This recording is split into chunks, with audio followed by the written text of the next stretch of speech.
Bukan setting tak cantik pula.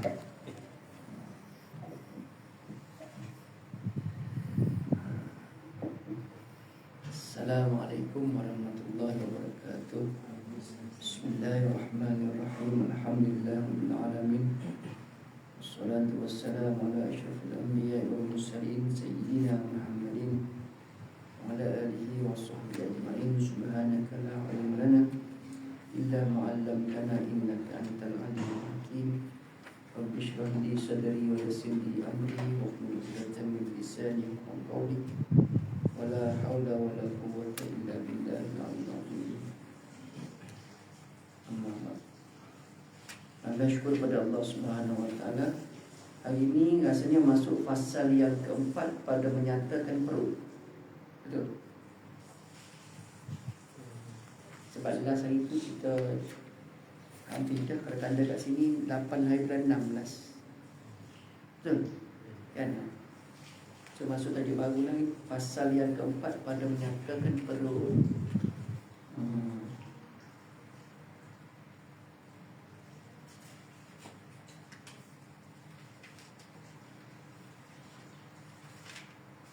Bismillahirrahmanirrahim. Qala musannifu rahimahullahu ta'ala wa nafa'ana bi'ulumihi fid dharain amin. Qala musannifu rahimahullahu ta'ala. Pasal yang keempat pada menyatakan perut. Ketahuilah olehmu bahawasanya Allah Subhanahu wa ta'ala menjadikan ia, ya Allah, bagi engkau akan perut kerana beberapa faedah, beberapa kegunaan, beberapa manfaat yang bangsa akhirat, dan beberapa faedah, beberapa kegunaan yang bangsa dunia. Dunia pun ada, akhirat pun ada.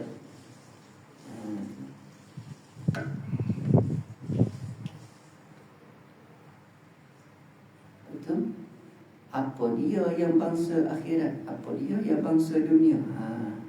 Nanti kita tengok satu-satu. Adapun faedahnya yang bangsa agama, maka memberi oleh perut itu akan segala badan, akan bantuan daripada yang berubah di dalamnya, daripada makanan kepada darah dan kepada air mani. Itu faedah perut daripada segi agama.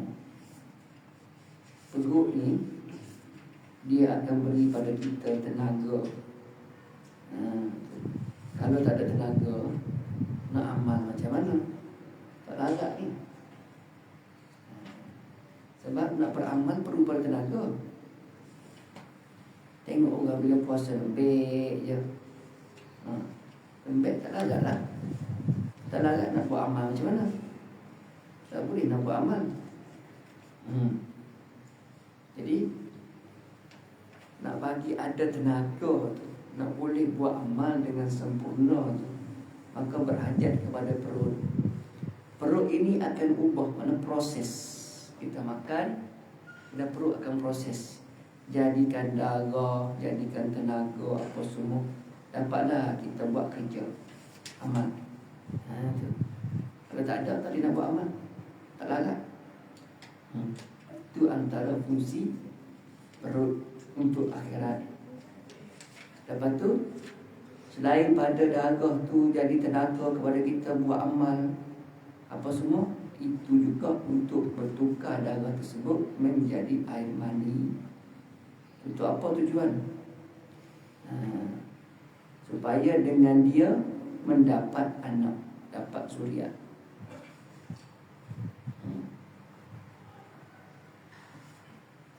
Dapat anak, dapat zuriat. Dan berkekalan oleh manusia. Bilalah manusia ni beranak kekal, ramailah orang atas muka bumi. Tidak, tak ada orang atas muka bumi. Itu antara sebab kenapa ada perut. Dibuat perut tu.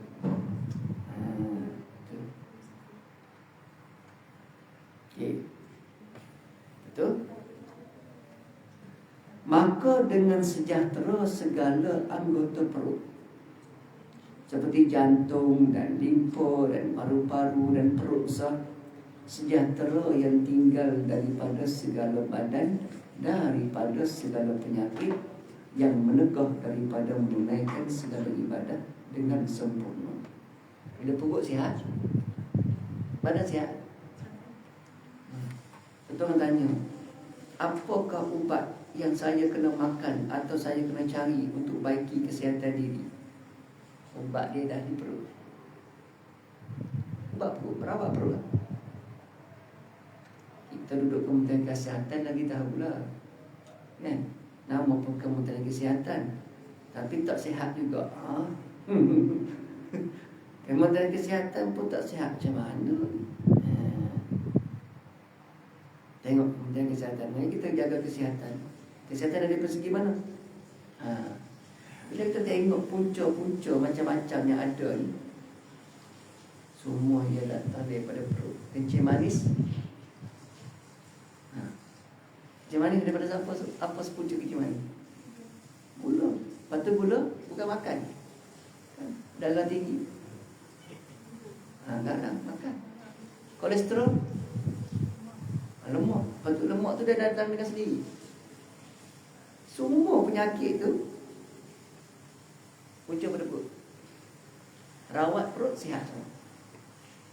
Dia kata kat sini, kalau nak ubat segala penyakit, rawatlah perut. Rawat perut, sembuh semua penyakit. Bila sembuh penyakit, bolehlah buat amal. Sebab bila kita sakit lutut, sakit gaut pun boleh makan juga. Sakit macam-macam. Nak diri tak boleh, nak semayang lama tak boleh. Macam-macam lah.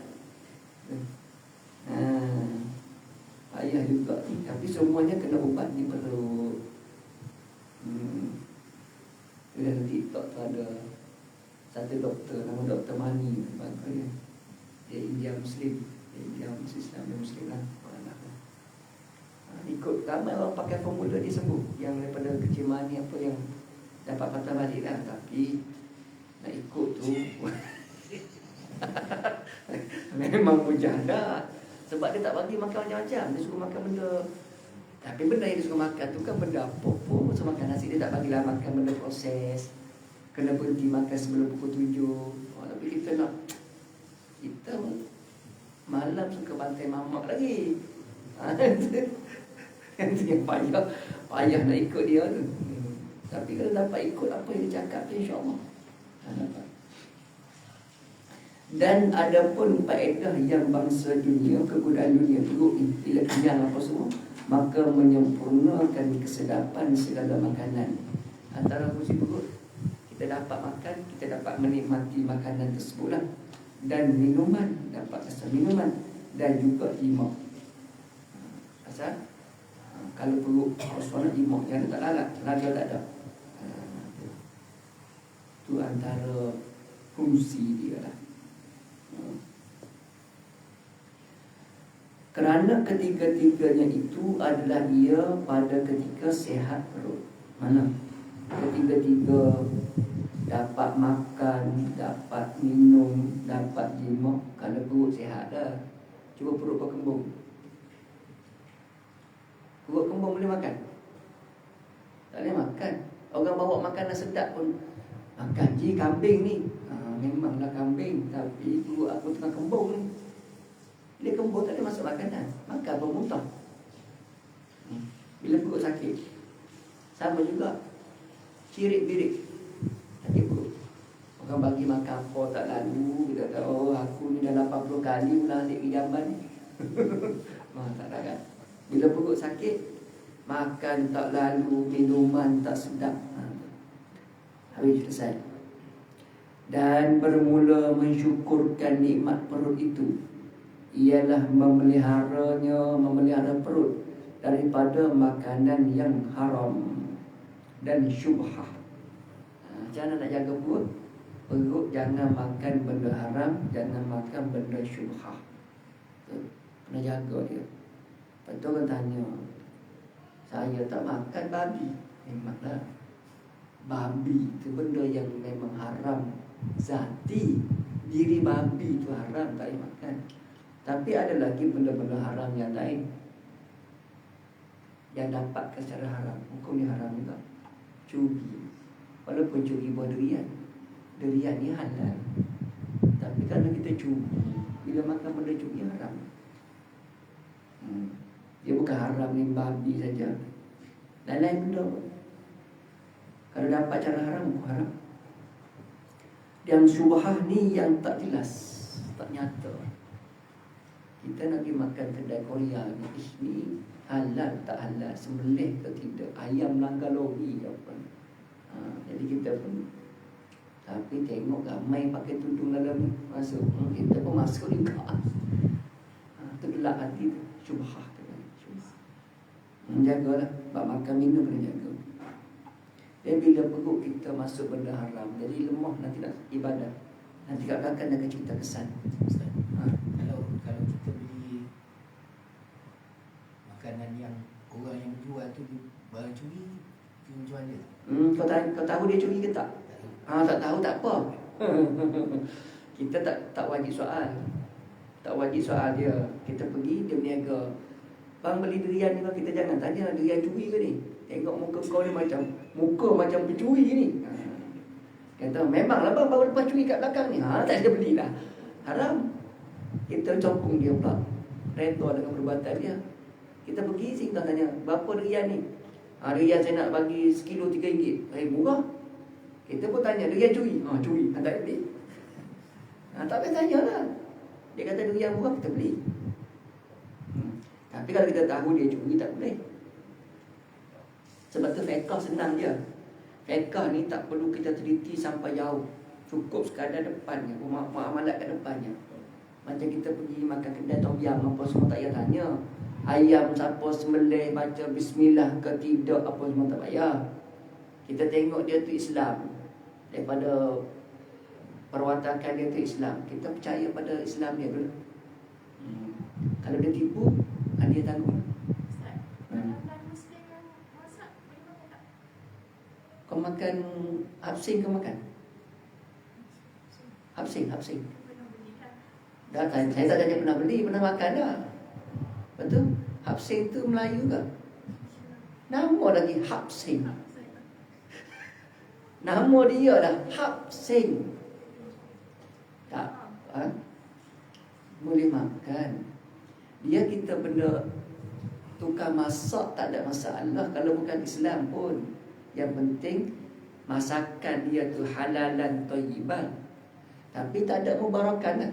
Kita makan dia ada 3. Halalan, thayyiban, mubarakan. Halal tu maknanya benda tu dari segi syarak kata halal. Ayam sembelih. Thayyiban, bersih, suci. Maknanya ketika dia basuh tu dia tak, bukanlah ayam tu dia gendam tak dalam besen, tapi dia alihkan air. Kita panggil thayyiban. Sayur pun kita bilas. Kita bilas atau panggil thayyiban. Mubarakat tu pada tukang masak. Kalau orang Islam masak, mubarakat kenapa berkat? Sebab dia masak baca bismillah. Dia bubur barang, dia baca bismillah. Mungkin dia selawat apa semua, berkat lah. Tapi kalau Cina masak, India masak, nak baca bismillah pun juga mana? Tapi boleh makan ke tidak? Boleh. Asalkan barang yang disediakan itu halal, ikut seperti mana tuntutan syarak, kita boleh makan. Cuma tak adalah hilang lah, berkat tu tak ada lah. Itu dari segi fiqh. Dari segi tasawuf, dia tak makan tu kerana bila yang menyediakan itu tidak Islam, jadi dia bimbang akan memberi kesan pada amal dia. Bukan masalah makan tu boleh ke tidak. Makan tu boleh, kesan pada amal dia takut. Sebab makan kita benda syubhat, benda tak elok. Bukan tak halal, benda halal, tapi bimbang kerana penyedia tu begitu, takut dia tu membentuk hati kita jadi tak elok juga. Itu dari segi tasawuf lah. Kesan dia macam kita juga berkawan dengan orang yang nakal, lambat laun kita jadi nakal juga. Jadi bimbang kesan tu. Dari segi fiqh tak ada masalah. Jadi kita ni nak ambil yang mana, fiqh ke tasawuf?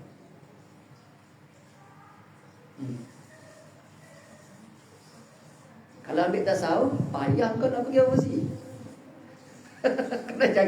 Nak cari tukang masak overseas di hotel-hotel mana do Islam. Kalau ambil jalan tasawuf, itulah jalannya dia. Sebab tu orang tasawuf ni, dia jarang makan kat kedai. Bukan kata, kau tak makan kat kedai ni haram ke? Bukan haram, makanan dia halal. Tapi bagi aku ni risau, takut syubhah daripada segi penyediaan dia tu. Kalau kita buat sendiri, macam kita basuh ayam kan, ada orang basuh ayam sampai pucat tak? Sebab dia cuci betul, buang darah apa semua, ikan tu pucat dah. Kita basuh bagi ada darah sikit, mani-mani dah, dia basuh sampai bersih pucat. Bagus dia kat rumah macam tu. Pergi kedai Tom Yam, kau ingat dia basuh macam tu, dia lempar-lempar je, tapi sedap. Gitulah. Jadi kalau orang tasawuf dia tak makan kat kedai-kedai ni, dia buat sendiri. Gitu. Tapi sekarang kita nak amal tasawuf sepenuhnya tak boleh. Orang dulu tak apa, tanam tepi rumah, sayur-sayur dia tanam, ayam-ayam dia pera. Kita sekarang nak tanam apa? Tanam pun tak ada tanam. Tanam tak ada. Lepas tu tanam tak jadi. Tengok dalam TikTok, mari berkebun. Kita pun belilah order set apa, hidroponik lah apa semua. Last kali berkulat set hidroponik, sibuk kerja, tak ada tanam pokok. Bukan kangkung tumbuh, kulat yang tumbuh. Itulah, tengok dari segi kita. Kalau kita ni sekadar ambil hukum fiqh, boleh makan. Tapi kalau ambil tasawuf tu, dia kata lebih baik kita hindar, kerana bimbang dia akan beri kesan pada amal. Sama juga orang kata pergi beli bazar Ramadan, jangan beli dengan orang tak tutup orang. Hukum fiqh sah, boleh beli tak apa. Itu satu sudut pandangan gitu. Dari segi makan. Tapi kalau beli benda selain pada makan, ada ahli tasawuf dia lebih sanggup beli dengan orang kafir. Dia tanya kenapa beli orang kafir? Kerana kalau orang kafir kurang timbangan, memang dia kafir dah. Kalau beli dengan Islam, dia dosa pula, kurang timbangan. Ahli tasawuf ni dia pelik-pelik sikit. Dia ahli tasawuf ni ikut pada apa yang dia pegang. Tapi benda tu tidak menyalahi syarak. Dari segi syarak, jual beli dengan Islam pun sah, jual beli dengan kafir pun sah. Fiqh kata gitu. Tapi orang tahu ni, dia kadang-kadang kata, kenapa di antara Islam dengan kafir, kau beli dengan orang kafir? Tidak beli Islam. Dia kata, orang Islam tu mengurangi timbangan. Kalau aku beli dengan dia, dalam Quran sebut mengurangi timbangan, masuk neraka. Sedangkan dia Muslim, aku tak nak dia masuk neraka. Beli dengan kafir, kafir dah memang ahli neraka. Kalau dia kurang timbangan pun 2 kali neraka, memang kekal dah. Itu dia pegang macam tu lah. Tasawuf ni dia penting-penting sikit lah. Sebab tu tasawuf tidak boleh dijadikan ukuran hukum syarak. Tasawuf ni amalan sendiri-sendiri. Dari segi amalan ahli tasawuf lah, ada pun kitab ni, jadi ini tasawuf pada hukum syarak ni. Tasawuf ini yang memang fardu ain. Yang tu kita yang bukan fardu ain atas amalan diri dia. Sebab tu kita tengok orang tu berbeza. Kenapa orang ni kata tasawuf tapi dia pergi kepada orang kafir? Yang ni tasawuf jaga macam ni, ada lain. Warak dia tak tasawuf, ikut pada individu. Okey, baik.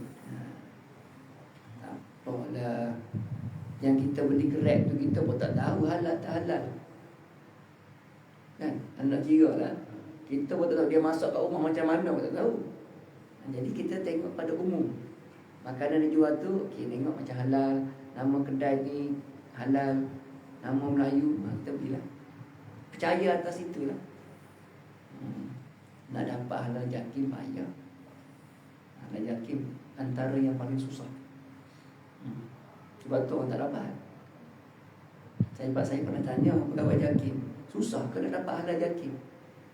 Susah. Sebab halal jakim ni dia nak semua barang dia pakai tu halal.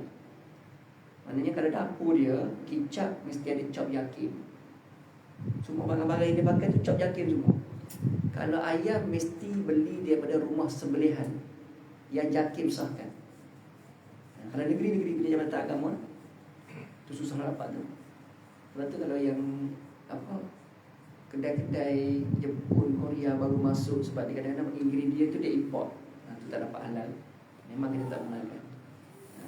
Sebab tu kalau ada cak halal yakin, makanlah dengan tenang.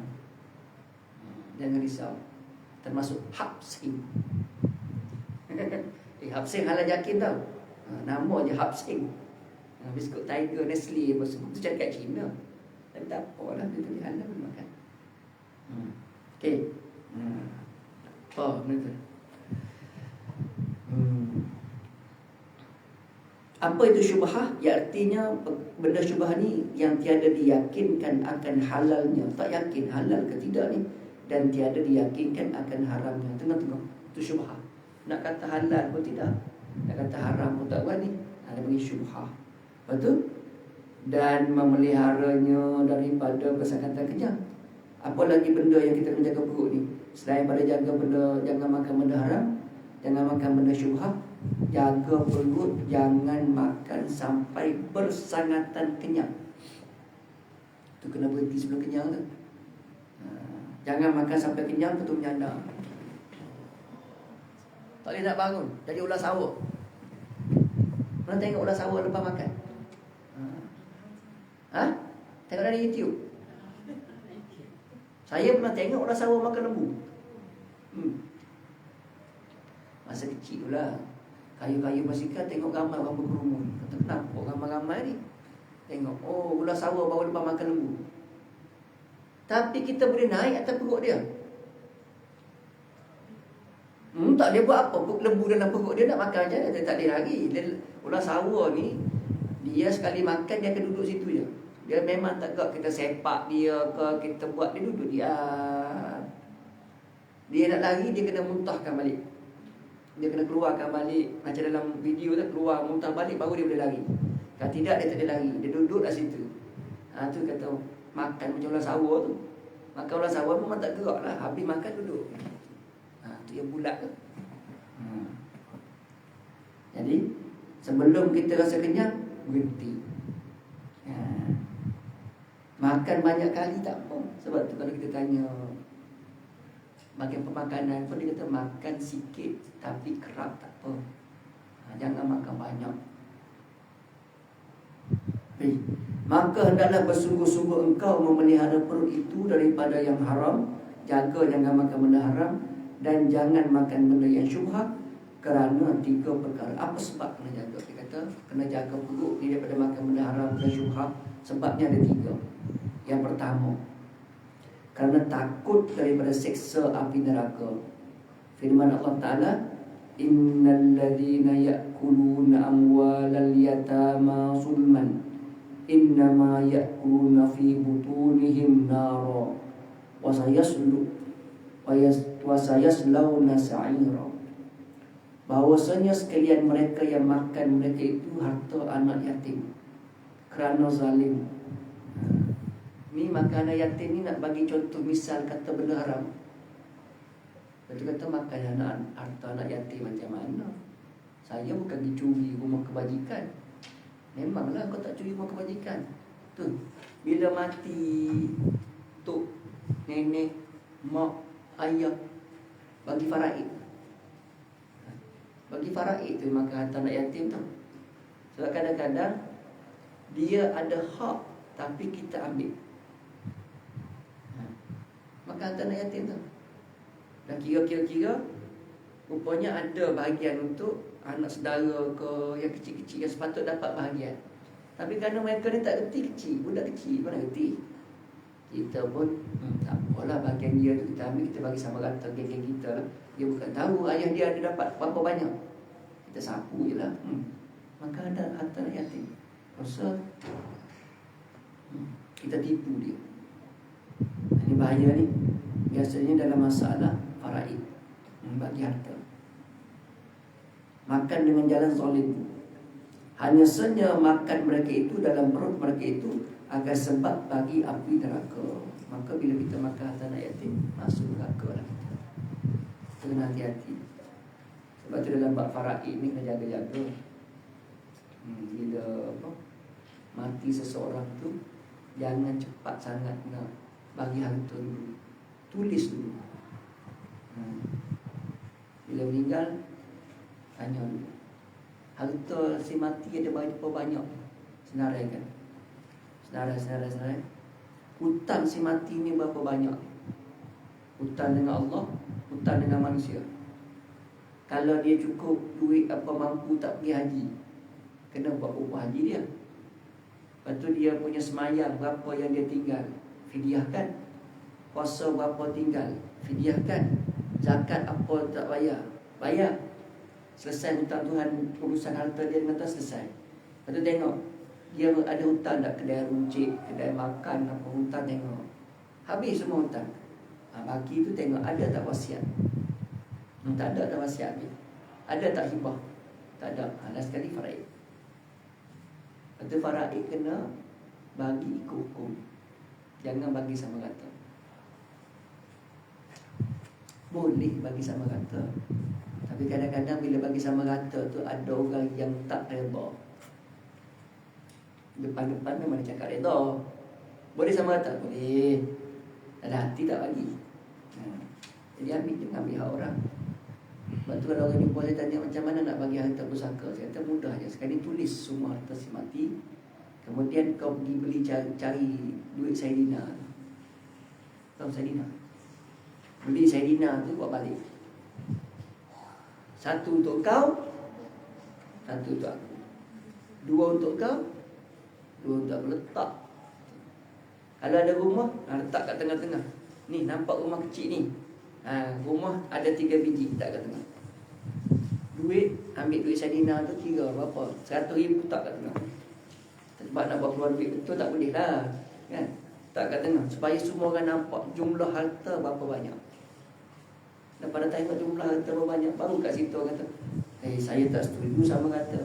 Sebab kalau dua bahagia banyak, kita tak ada, tegur bagi sama kata. Tak boleh. Ambil orang. Bagi ke faraid dulu. Yang dapat dua bahagian, yang dapat satu, dapat asomah, ambil masing-masing. Okey, dah ambil. Tadi kita kata nak bagi sama rata. Sekarang yang dapat lebih, letak bahagian lebih kat tengah. Agak-agak letak tak? Ni, saya datang uruskan harta, baca. Okey, saya dah bagi dah. Perempuan 4 orang, laki 2 orang. Harta ada 6 orang, ada semua sekali 6 juta. 6 juta tak kira, 8 juta. Harta 8 juta ni. Kadang perempuan 1 bahagian, laki 2 bahagian kan. Biasanya macam itulah, mudah. Jadi yang sana ada 4 beradik, saya bagi 1 juta, 1 juta, 1 juta, 1 juta. Lepas tu yang laki saya bagi 2. Tadi yang abang kata bagi sama rata kan. Dia kata sama rata. Adik-adik beradik perempuan pun setuju, kita sama rata. Kalau sama rata 8 juta bagi 6, dapatlah 1 lebih seorang, 1.24, 1.25. Happy lah. Nah, hati dia happy dah, kata lebih lah 250,000 ni. Kalau lepas kita bagi, saya dah bagi bagian masing-masing ke faraid. Sekarang ni abang yang setuju kata nak bagi sama rata tadi, keluarkan balik 500,000. Yang tu pun bagi 500,000. Sebab saya nak bagi kat dia orang supaya dia orang pun dapat 1.25. Awak pun dapat sama. Ketika dah dapat 2 juta tu, kau nak bagi tak?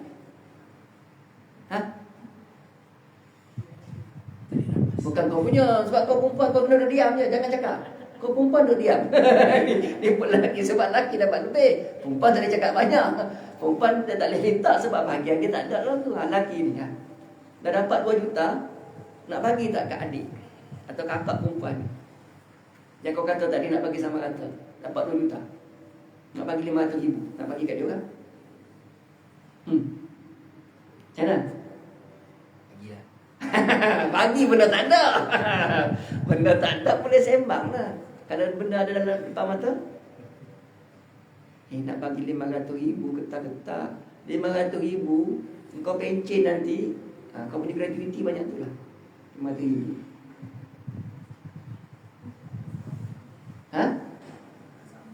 Tak sampai? Tak sampai pun sanggup kau bagi? 2 juta banyak bos. Tengok bagi. Sebab tu saya kata jangan bagi sama rata, bagi ke faraid dulu. Takut ada pihak yang berkecil hati. Lepas tu nak bagilah. Tapi selalu tak bagilah. Janganlah bagi.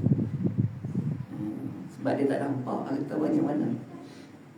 Itu makan harta anak yatim. Selagi nanti akan masuk mereka itu, orang yang makan harta anak yatim, ke dalam api neraka yang menyala-nyala. Nanti itu akan campak masuk neraka. Dan sabda Nabi SAW lagi, la yadkhulul jannah lahmun nabata min haramin. Tiada masuk dalam syurga daging orang yang tumbuh daripada makanan yang haram. Siapa dia yang makan benda haram, maka dia tak boleh masuk syurga. Dia kena masuk dalam neraka, dibakar dulu. Seperti mana sabda Nabi SAW yang lain, kullu lahmin nabata min surbin fannara awla bih. Daging yang tumbuh, tiap-tiap daging yang tumbuh daripada makanan yang haram, maka api neraka itu lebih utama dengan dia. Jadi makan benda haram, campak dalam neraka dulu, bakar. Dan grill apa semua, siap, grill semua. Lepas tu baru masuk syurga. Bakar grill atas bawah semua, siap, hangus. Dia bukan well done, dia overcook. Makan neraka sampai overcook. Lepas tu masuk syurga. Kalau ada bahagian syurga lah. Dan sabda Nabi SAW lagi, famanit taqas subahati faqadis tabra'a di dinihi wa ardi.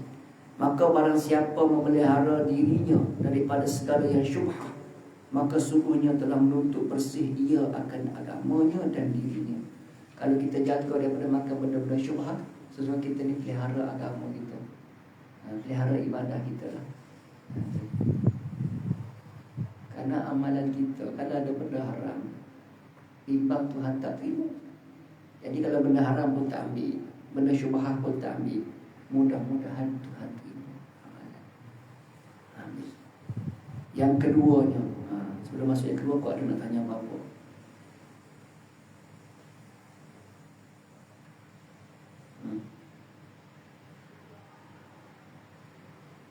Kau dah nak tanya?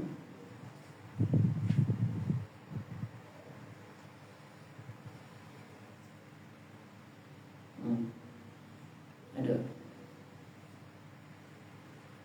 Okay. Tak ada, tak apa.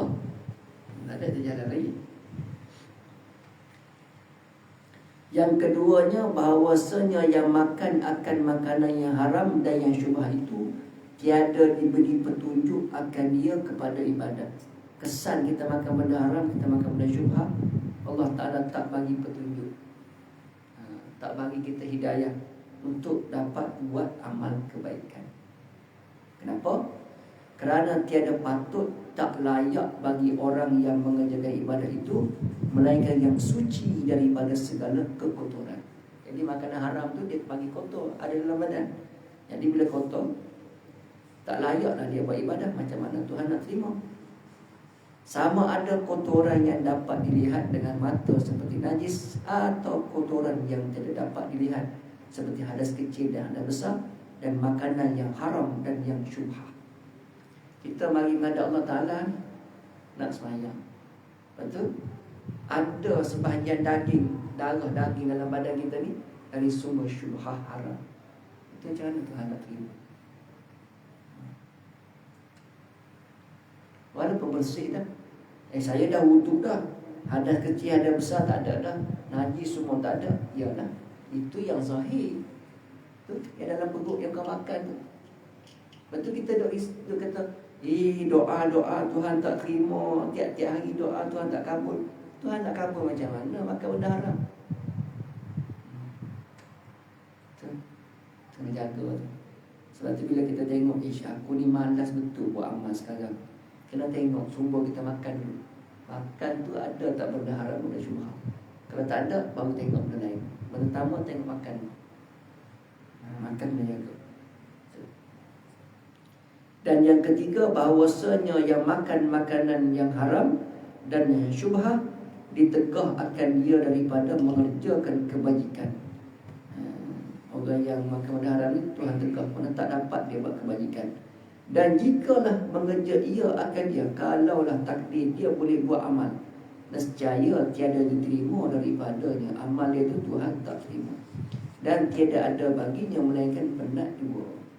Kalau adalah dalam diri dia benda haram, lepas tu dia kata aku boleh je buat amal walaupun makan babi, minum arak okey je, amal boleh. Ketahuilah amal yang kau buat tu Tuhan tak terima walaupun boleh buat. Tadi dia kata kalau makan benda haram tak boleh buat amal, jadi badan berat, jadi malas. Dia kata ni aku makan benda haram boleh buat, buat pun tak dapat apa, kerana Tuhan tidak terima. Jangan makan. Sabda Nabi SAW ni, kam min qa'imin laysa lahu min qiyami illa sah, wa kam min sha'imin laysa lahu min siyami illa al-ju'. Allah, barang betapa banyak daripada orang yang semayang malam, tiada ada baginya daripada semayang melainkan berjaga. Dan berapa banyak daripada orang yang puasa, tiada ada baginya puasa melainkan lapar dan dahaga. Kata ramai orang kadang-kadang dia semayang, dia tahajud, macam-macam ibadah dia buat, duha lagi, taubat lagi, hajat lagi, tapi semayang yang dia buat satu pun Tuhan tak ambil. Kata apa? Kerana dalam diri dia ada benda haram. Sama juga kita puasa Ramadan, puasa sebulan Ramadan, lepas tu sambut hari raya, lepas tu Tuhan tak terima puasa. Mana tahu Tuhan tak terima? Tengok lepas pada Ramadan. Kalau lepas Ramadan jadi baik, tanda puasa terima. Kalau lepas Ramadan tak jadi baik, tanda puasa tak terima. Macam semayang juga, innas salata tanha 'anil fahsya'i wal munkar. Kalau semayang tapi dia buat dosa, buat maksiat, tanda semayang tak terima. Mungkin. Tengok lepas pada Ramadan jadi macam mana, jadi baik tidak baik. Jadi baik, alhamdulillah. Kalau tak baik, na'udzubillah. Bahaya juga.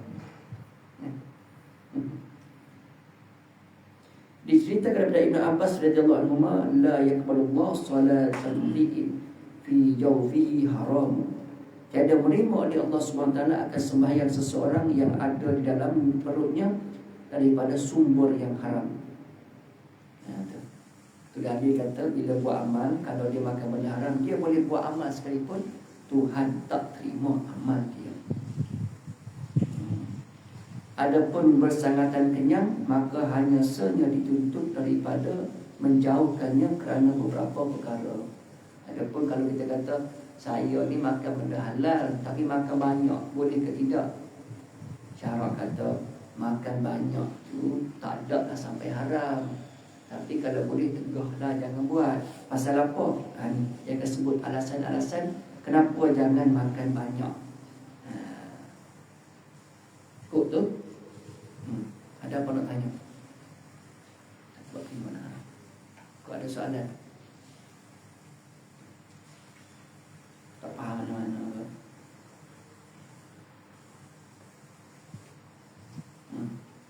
Boleh tanya.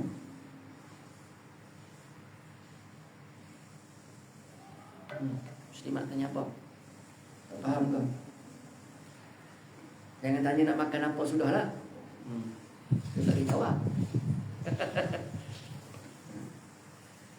Kalau ada soalan, dia tanya. Ustaz nak tanya yang macam makanan yang ada satu koloni suku Israel. Makanan suku Israel? Produk brand-brand yang makanan yang katanya menyokong Yahudi Israel apa semua. Kita tengoklah dulu, kena siasat perkara tu benar ataupun tidak. Kalau benar benda tu menyumbang secara terus kepada Israel, tak bolehlah. Tapi kalau benda tu orang kata-kata, tapi kena dicek dulu betul ke tidak. Macam orang kata pasal MACD kan. MACD yang ada di Asia Tenggara ni dimiliki oleh Arab Saudi. Yang ada tanya Arab Saudi ke Dubai dahulu. Syarikat Islam ni lah. Lepas tu dia bayar royalty sebab pakai nama kan. Yang tu tak ada kaitan. Dia bukan sumbangan secara langsung. Jadi kalau sumbangan secara langsung, tegak. Kalau sumbangan secara tak langsung tak tahu dia pusing berapa kali dah, yang itu tak ada hal. Tapi sebenarnya yang menyokong Yahudi itu bukan kau beli barang makan tu. Tu ialah poket kau tu. Bukan handphone. Duit kertas tu bapak segala Yahudi. Betul. Tu bapak segala Yahudi. Perbankan tu sistem dia panggil sistem monetary. Sistem keuangan dunia sekarang, sistem keuangan dunia tu ialah yang Yahudi punya. Kau beli McD ke, kau tak beli McD ke, semua tu pergi pada Yahudi. Sebab sistem tu dia punya. Ya, sistem interest yang kita nak pakai tu sistem dia punya. Jadi kau beli ke tak beli ke, selagi mana pakai sistem tu, dia untung. Kalau yang sistem Islami tu, Habis kau ingat bank Islam duduk di bawah bank mana? Bukan bawah bank negara. Lepas tu bank negara bawah siapa?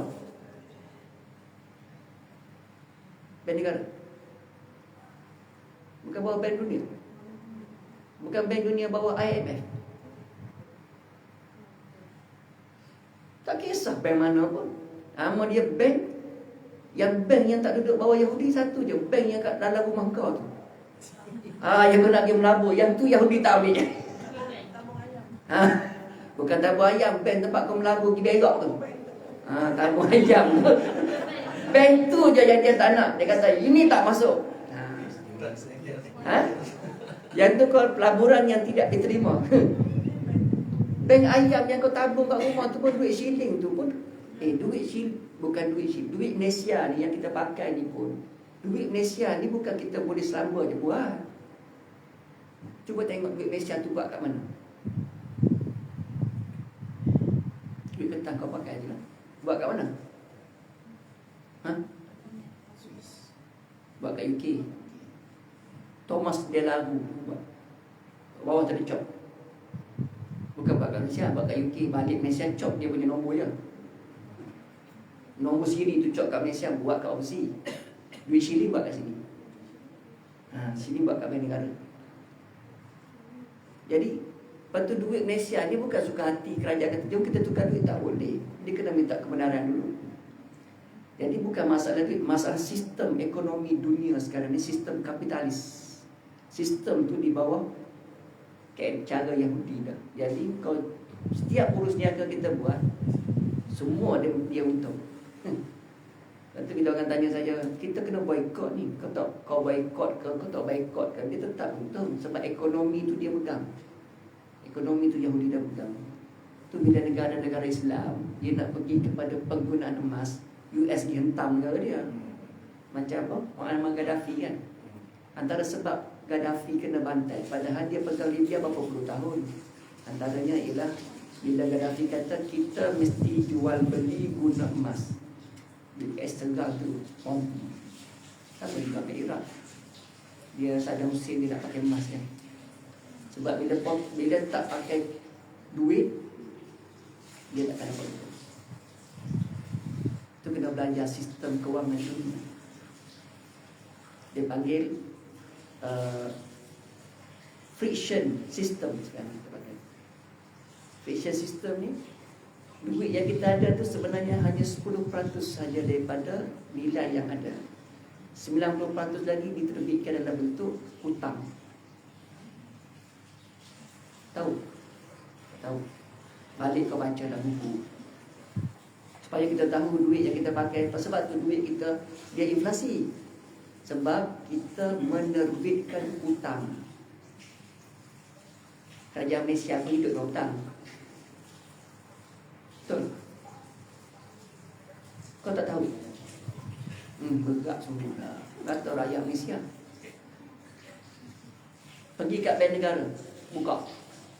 Kerajaan menerbitkan bond dan sukuk untuk menaja semua pembangunan dalam negara. Sebab tu bila kita tak belajar pembangunan, kita kena marah dengan KSU. KSU kita belanja sebab duit tu pinjam. Duit pembangunan kita pinjam. Duit mengurus kita ambil pada cukai. Duit pembangunan, projek-projek pembangunan kerajaan ni semua kita pinjam. Betul, pinjam pada mana? Terbit suku. Diterbitkan suku dan bond. Kerajaan keluarkan bond. Saya tak ingat hari tu masa Covid kerajaan keluarkan bond prihatin kalau tak silap berapa bilion lah. Tapi dia bagi jaminan lah dapat untuk 3% saja. Itu sistem sekarang. Orang panggil Rothschild lah, apa benda segala makna ni lah. Nak tak nak kita duduk bawah dia dah. Jadi kau makan McD ke, kau tak makan McD ke, memang duduk bawah Yahudi. Tak ada lari, kita tak ada lari pada sistem ni. Sistem tu memang kita duduk di bawah sistem tu, tak ada lari. Betul? Dah tak ada lari.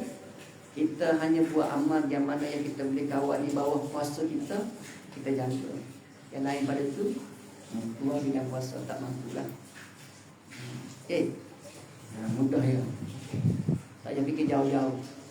Yang penting gaji kita halal ke tak halal? Mana kau tahu halal? Oh, sedap dia jawab halal. Sedap dia jawab gaji halal. Halal belum tentu lagi.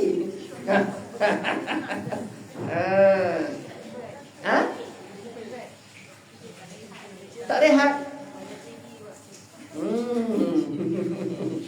Tengoklah. Kalau betul kita kerja cukup 8 jam, alhamdulillah. Kalau kerja 6 jam tapi klaim 8 jam, na'udzubillah. Dah. Orang bila kita cerita pasal makan benda haram, orang nampak babi je. Babi dengan arak tu haram. Kau kerja tak cukup jam tu haram juga. Sebab kerajaan bayar 8 jam. Kau kerja 6 jam. Kena ganti kan? Ini kerja 6 jam, OT tibai lagi, klaim belasah lagi. Lepas tu nak halal. Sebab tu kita duk tengok buat amal tak jadi. Jadi kita kena, sebab tu kena kira, aku tak cukup ni. Tak cukup, kena ganti. Kita tak apalah, kita minta dengan bos nak keluar kejap bos. Ada urusan kat bank lah, nak keluar 2 jam. Tak apalah, keluar, lepas tu ganti. Okey. Sedap dia kata halal. Belum tentu. Kena muhasabah. Yang penting apa yang kita dapat hasil semuanya halalan thayyiban. Dapat masih halal, keluar pun mesti halal. Mana dapat pada hasil yang betul, belanja pun pada yang jalan syarak suruh. Nanti kita sambung lagi insya-Allah. Cukup betul. Banyak-banyak kan tak kepensan lah. Kita jumpa lagi pada masa akan datang. Bismillahirrahmanirrahim. Alhamdulillahirabbil wassalatu wassalamu ala asyrafil anbiya'i wal mursalin sayyidina Muhammadin wa ala alihi washabbihi ajmain. Allahumma ighfir lana wa walidayna warhamhuma kama rabbayana shaghira. Jami'ul mu'minina wal mu'minat wal muslimina wal muslimat al ahya'i minhum wal amwat bi rahmatika ya arhamar rahimin. Allahumma faqihna fid din wa allimna ta'lim wahdina ila sawabil. Allahumma rzuqna fahman nabiyyin hafzal mursalin ilhamal malaikati muqarrabin fi afitin ya arhamar rahimin. ربنا آتنا في الدنيا حسنة وفي الآخرة حسنة وقنا عذاب النار وصلى الله على سيدنا محمد وعلى آله وصحبه أجمعين. الحمد لله.